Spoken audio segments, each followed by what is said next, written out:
देखिए विप्लव तो हमारा नेता है।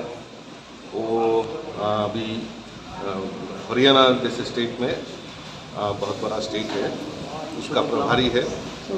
और हमारा एक्स सीएम है, उन्होंने जो बात बोला है तो ठीक है, हम बात करेंगे, उनसे भी बात करेंगे क्या विषय रहा, उनका मन में क्या क्षोभ है, मैं बात करूंगा। अब हम लोग मिल के काम करेंगे, ये मैसेज है।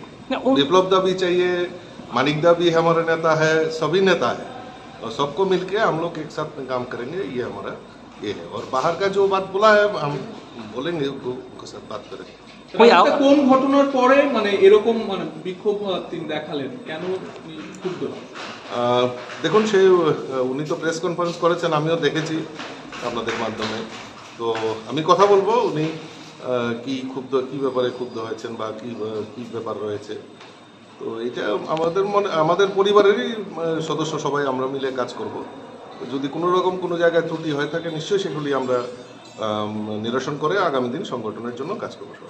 आपके साथ कोई बात किया है उन्होंने, आउटसाइडर लेके कोई उनका साथ चर्चा हुआ है आपका? अभी तक बात नहीं हुआ है। রাজনীতির শীর্ষ নেতৃত্ব কি তিনি নালিশ করেছেন, মানে শীর্ষ নেতৃত্ব আপনাদের সঙ্গে কথা বলেছে এ ব্যাপারে? না, ব্যাপারে আমার সঙ্গে দিল্লির কোনো কথা হয়নি। প্রয়োজনে আমরা কথা বলবো, কথা বলে সব সমস্যা সমাধান। মানে কি সমস্যা আছে তাহলে এটা নিয়ে? না, কোনো সমস্যা তো আমার মনে হয় না, কিন্তু ওনার সঙ্গে কথা বলেই আমি ক্লিয়ার। ক্লিয়ার।